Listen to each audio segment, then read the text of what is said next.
FM 94, The Dark. It is that time again. It's time to get to know a band or an artist we play here on The Dark. And in fact, right now I'm talking with Lacey Sturm. And Lacey, of course, was a former lead singer of the band Flyleaf.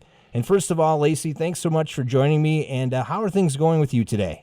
It's going awesome. I'm having a great day. Awesome. We're in Pennsylvania, and the sun is shining, so that's a good thing. Now, today it was sun shining for a little bit. It clouded up, but we're excited here in Minnesota because typically, this time of year, you got about 30 degrees.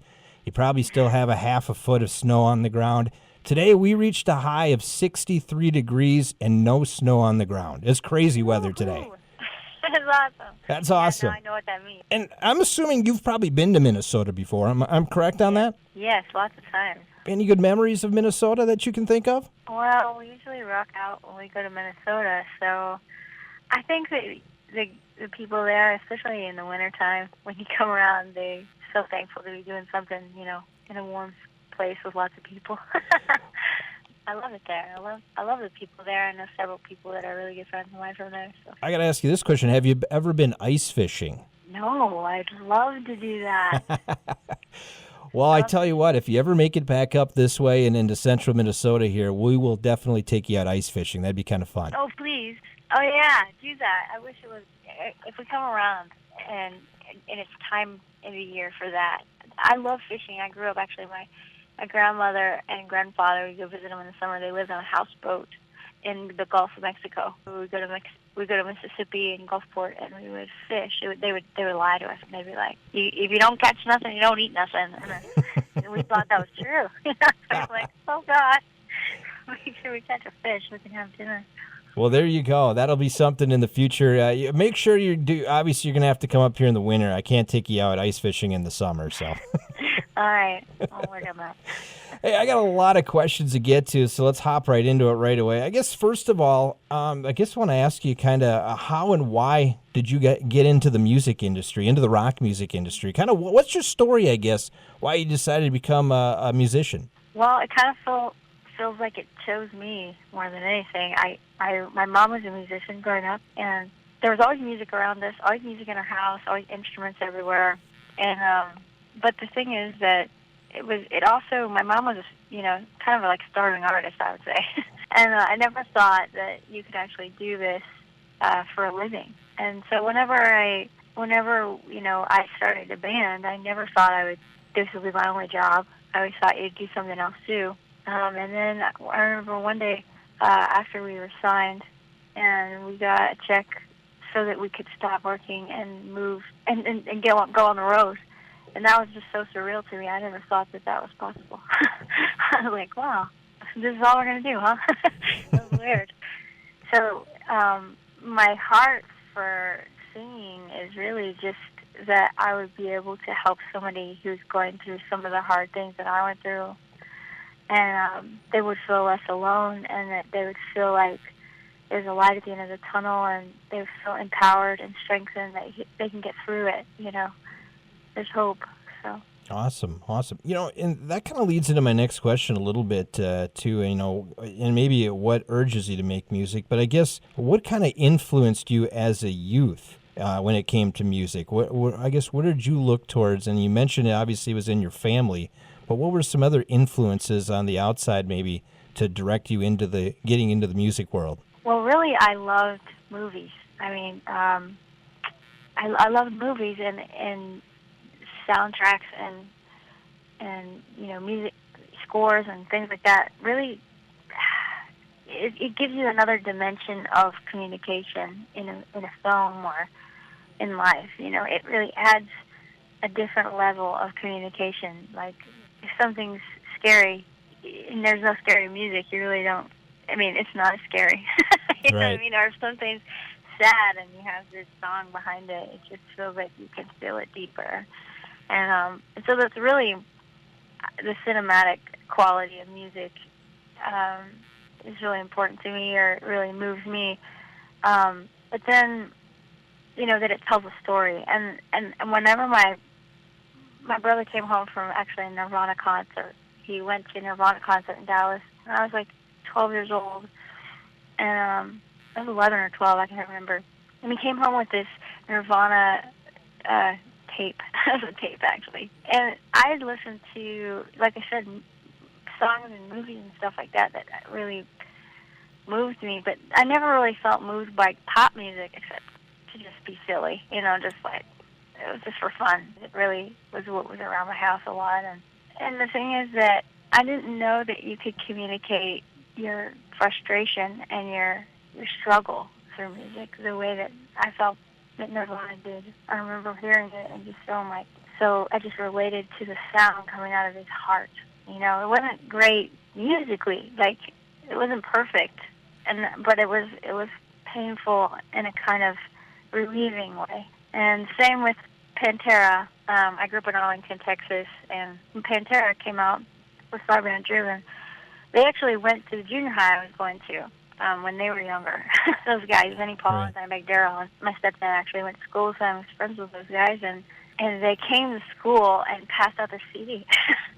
And my brother got one of those, and one of their CDs, brought it home. And I remember listening to it and thinking, this isn't music, this is just blah, blah, blah, blah, just screaming. Right. And then I listened to it with the lyric sheet, and I was like, there's no other way to sing these lyrics. You have to scream them. And that really stuck with me. There's a way to express a story and communicate, and you don't even have to understand what they're saying. It's anger, or it's a call for justice, or something like that. That's really how I wanted to. I was like, that's a cool way to communicate. I want to do that. Wow, yeah. And obviously you've done that, I mean, with your vocals and obviously being the former lead singer of Flyleaf, and now currently you have a solo career with your latest album called Life Screams, new song Impossible, which we'll get to in just a moment. You can tell I guess maybe a little bit the story of your life in your music, and I guess that kind of leads into my next question a little bit. And going from the band, actually, Flyleaf, out on your own, have you changed some of the reasons or maybe some of the lyrics on how you've written things, or I guess what has changed, I guess, from going from Flyleaf to now solo career for you? Well, a lot of times in Flyleaf, another member of the band would bring a song that they'd written, and I would,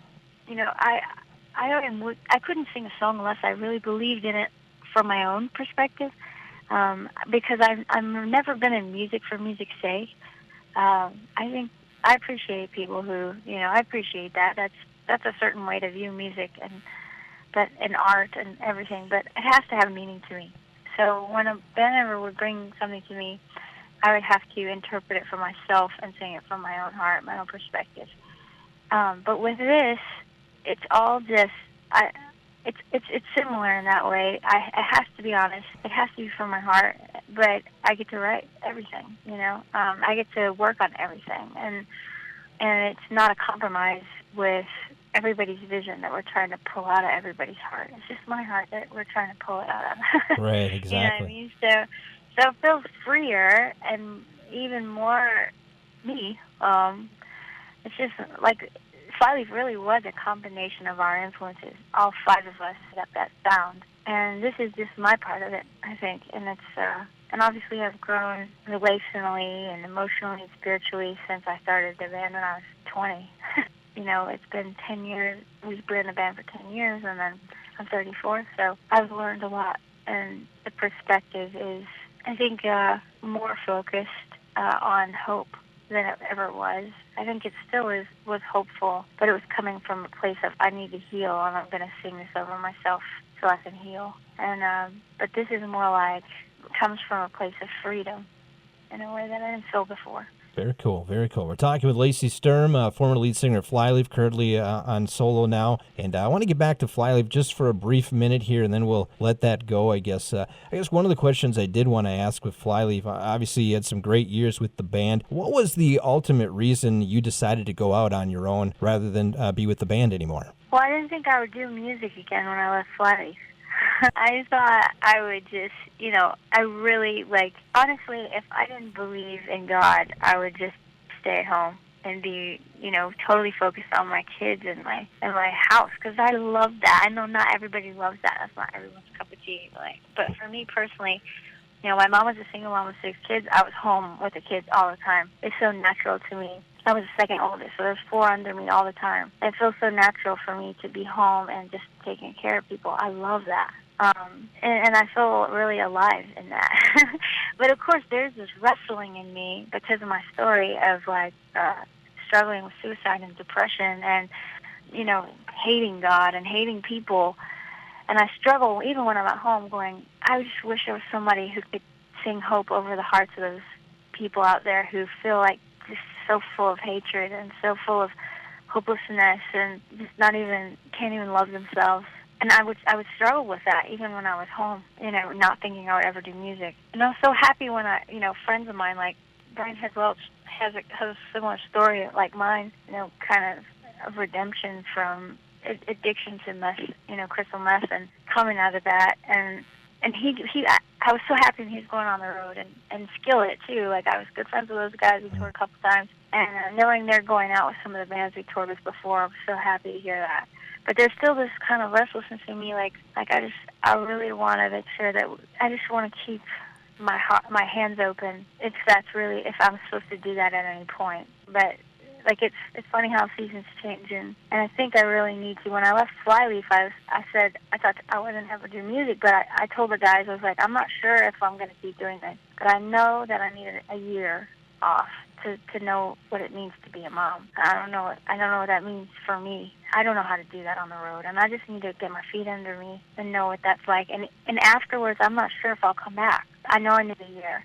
And so that was, of course, that was stressful for them to think about, well, we're just waiting on you to figure out what you want to do. What are we going to do in the meantime? We're not, you know, can we afford to do that? And they're trying to think of their own families, their own, you know, career. And I told them, you know, I understand, and if you want to get another singer and keep touring, and you have my blessing to do that, but I have to do this for my family. And so they got the new singer, and then when I went home, my husband's a guitarist. And we just play music as a response to life. It's just like we play music in our home all the time. We write songs all the time. And I just didn't think that I would give them to anybody or that I would put them out. Thought they were for whatever, maybe sell them or something. I don't know. They were just for us. But then we started a little artist community. Local artists in Pittsburgh would come over and we would feed them, and we would, you know, see when they were playing and go to their shows sometimes and just talk about the music business and art and faith and different things. And in that process, we met a couple musicians, and we just became really good friends, and we started playing together for fun. And then we ended up writing so many of the songs that are on my screen. So that's kind of how that unfolded. Wow, that's very cool. We're talking with Lacey Sturm, of course, her latest song, Impossible, off the new album, Life Scream. I want to get to that in just a moment, but a couple other things here. You know, what I've gathered in this interview from so much, it seems like you care about relationships. Obviously, you probably care about your fans and that. How difficult is it in this industry, and who has kind of helped you through this music industry, I guess? Is there somebody out there that's really helped you? Well, I mentioned Brian Head Welch. I'm Sonny from POD. We toured with them a couple times. Sonny had started the Whosoever, which is like based off, you know, John 3:16, you know, whosoever God so loved the world that whosoever believes in him shall not perish, shall have eternal life. But it's obviously they both came to faith. Sonny was in a gang and, you know, living crazy life, and his mom died of cancer, and she was like, I really want you to be in heaven with me, you know, and ended up changing his life. And Head has his own story, and I have my own story, and so we would put on these events for free and tell our stories and hopefully help some kids get through some dark things. And those guys really just started a community. Fieldy from Korn as well, Jacoby Shaddix from Papa Roach, and is now part of it, and it's just been it feels like family in some ways, and getting to know Skillet and Corey being an amazing mother, an amazing musician, an amazing role model for me, you know, as in those roles. Like, I just look up to her so much. She's such a cool, artistic, creative, solid person that, I don't know, I think that she's been really influential as far as how to get through all this. Awesome. Yeah. Yeah, I mean, that's great. And I just saw Skillet this past year, and phenomenal act to see live. Unbelievable act to see live. They are the greatest live show. I'm like, it's so excellent. They are. You know, they don't see a lot of excellence in those arenas like that. You know, it's just like totally got your money's worth. You know that. Yeah, absolutely. This is a question I want to ask you. Since you were in a female-fronted band, you're now solo now. There's kind of been a female explosion, I want to call it a little bit, in the active rock industry. I guess, what advice, could you give to some of these current, maybe active rock lead women out there in this industry to help them out? Well, I always say that to not use being a female as a gimmick, because I just feel like to respect females in general, that you shouldn't use. I just think that don't be cheap about it. Don't just use it as a gimmick. I think this having substance and purpose in what you do is profound in a world where I remember my husband is not. My husband, when he first heard of Flyleaf, he's like, "Oh, it's a female rock band. I don't care. I don't want to see it." To him, it sounded like a gimmick, And I think a lot of people won't take you seriously because they think that's what it is. I remember so many times the first few shows we played, or the first few tours we played. Every time I come out, they would always yell something, profane, like, take off the shirt or whatever. Right. And I'm like, that's not, that's a club down the street. It's not this, you know what I mean? It's like, it's interesting because they immediately think of it a certain way. And so you have to pull them out of that and say, no, this is like, there's substance here. This is art. This is music. There's a message. There's something that's just as substantial as you would get from any band, Right. not just a female. So I don't think we need to feed into that, but I've seen a couple bands recently. There's like this band with like, I think their members are like 10, 11, and 13 or something. Okay, I just played a show with them, or spoke at TED Talks, and they were on the bill for the TED Talks. and they were so phenomenal. And I remember telling them this because I was so impressed with the 14-year-old, just how excellent she was, how much substance and heart she put, and she was playing Foo Fighters, she was playing some Foo Fighters song, but it was just so, like, powerful and excellent, and, like, you would never think, oh, she's a girl, even though she is, and she does holds her femininity really well, and she's not trying to be a dude either, but it was just, to me, I was so inspired by that. I'm like, you can be female and bring that element to the table without making it the whole point of, like, the show. Like, say that you're a good musician. Be a good musician. Amazing, be a right? good artist. It was good. I have so much faith in what's happening with that. I'm so excited to see, because something in me thinks maybe I was influential in that, and some of those, and obviously when I talked to those kids, they were so kind and just excited to see me and take pictures of me, and I was just like, I'm so excited to see you. Right. Yeah. I feel like I'm at the beginning of something great here, and it's an amazing thing. I have so much faith in it. So I wish I had a band name for you. I can't think of any right now. No problem on that. There's actually a band I just talked to recently, and David Ellefson of Megadeth, he actually has found a band. They're actually out of the School of Rock out of Phoenix. It's 4 teenage girls. They're called Dollskin, and they are phenomenal. Yeah, Dollskin. I just saw an interview with them, and they're actually going to be on the tour. We're going on a tour with OTEP. Okay. And they're going to be on there. And I saw some of it. They're so cool. Yes. I thought it was just so cool. I don't know. I'm proud of them. Yeah, they're great. And about a month ago or so, I talked to their lead singer, Sydney, well polished already at the beginning. She just turned 16. She went to Las Vegas, and I'm like, what does a 16-year-old do in Las Vegas? Mm-hmm. She says, well, I spent a lot of time in the lobby, but it was still fun. Awesome. We're talking with Lacey Sturm. Hey, let's get to your current stuff you got going on right now. And before we get to the music, you just wrote a book, correct? Am I right on that? Yeah, I just finished my second book, actually. Oh, you finished? Okay. But you had a book that came out not too long ago called The Reason, How I Discovered a Life Worth Living. My question, I guess, to you is, was it scary to write a book about you and expose yourself to not only your friends but the world? Yeah, Yeah, I mean the second book is even more scary. Okay. But the first book, yes. I mean, it was hard, but it was so important. I think it made me grow so much as a person in relationship with my family, just particularly in my mom. Looking back on my life and realizing I could only see the bad things, but there were so many good things, and I found, I don't know, it was hard, absolutely hard. I mean, it's vulnerable, and you don't know what people are going to think about you. And then but it was also freeing because once it's out there, it's like, well, you know, I'm not writing this for the people who don't get it. Right. I'm writing it for the ones who's going to be like, man, I really related with that, and it helped me. So I've had so many emails. I had one particular girl in mind that was a Flyleaf fan. When I wrote it, I was thinking of her almost the whole time I was writing it. And I got an email from her after it came out, and she was just like, hit every single thing that I wanted to convey. And it was so powerful. I was like, thank you, God. If this is the only one, it would be worth it.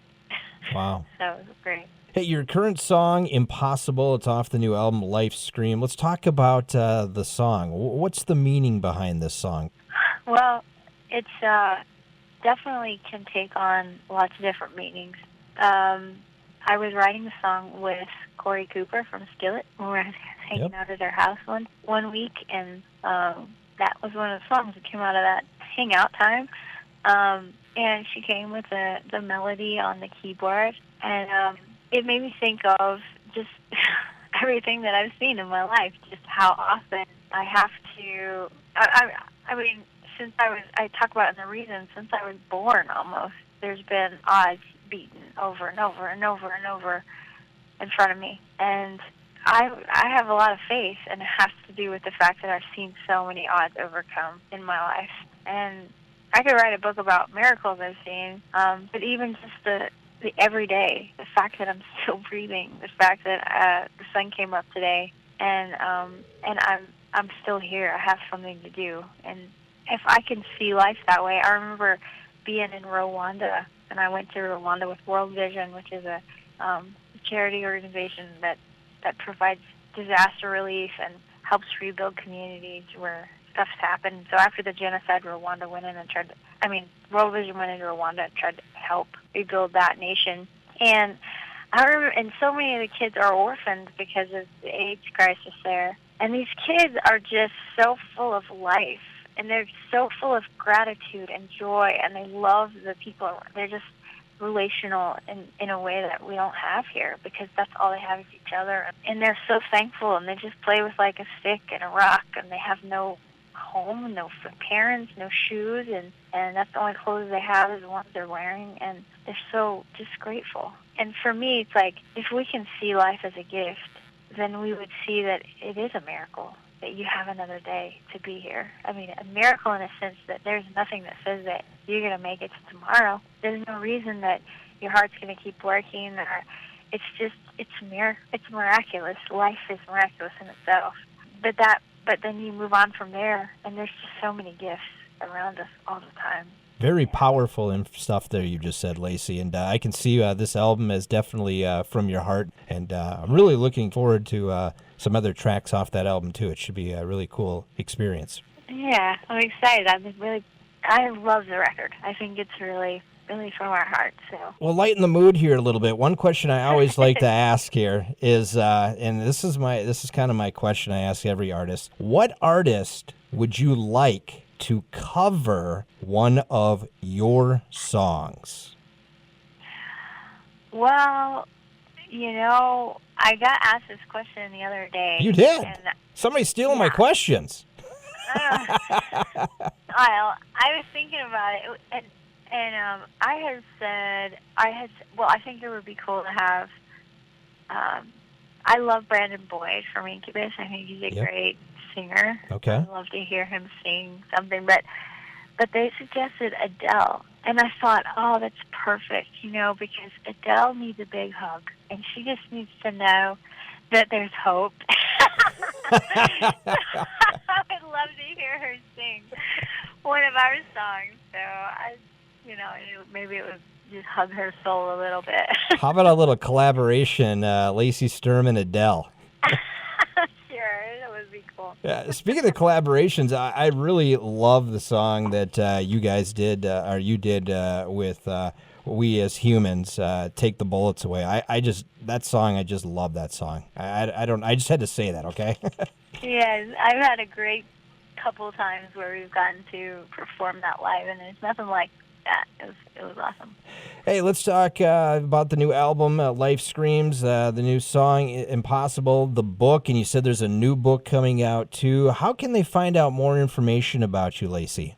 Well, our website, LaceySturm.com, and, we have all the social media. We have Instagram, Facebook, Twitter, and I have an Instagram that's personal that most people follow, and there's also an official one that's all about what's going on with the business stuff and the music and books and all that. So the official Lacey Sturm is an Instagram account that's more like that, and mine is I Love Josh Sturm, which is my husband, Josh Sturm, and it has mostly my kids on there. Okay. Nothing wrong with that. Nothing wrong with that. Yeah. And touring, it sounds like you guys are coming up this way. You're going to be at Northern Invasion in May, which is in Somerset, Wisconsin, about a couple hours away from us here. So that's kind of the closest you're going to be. Talk about touring this year. Do you like large venues? Do you like small venues? Doesn't it matter? I guess what do you like on that? Yeah, they're totally different. Cups of tea there. I like both, but I love the smaller clubs to get to see everybody's faces, and you can actually meet anybody who wants to hang out. That's something I miss from the early days of touring. And then the big shows have an energy that you can't get anywhere else. And those large audiences, the energy is overwhelming. So I like them both. Awesome. Well, we're looking forward to you coming up here in May, and then sometime in the winter next year, make sure you look us up and we'll go ice fishing. Okay, Lacey? Oh, please take me ice fishing. I want to do that. We can do that. It's not like the old ice houses like you're thinking, like your grandpa or great grandpa used to have, where it was a little piece of canvas, and some old carpet that you might have had from the 1950s, and you cut a little hole. Nowadays, they're looking at $25,000, $30,000 fish houses with TVs, bathrooms, everything in it. So it'll be pretty plush accommodation. We can get you out on the other one if you'd like. I have one in my garage, by the way. Really? Yes, I do. That one. That's what I want to see. That's awesome. Awesome. Lacey, thanks so much for joining me on The Dark, and we're going to play your latest song, Impossible, right now, okay? Okay, cool. Once again, that is Lacey Sturm, and the latest song is Impossible. You're hearing it right now. It's on The Dark. It's on FM 94.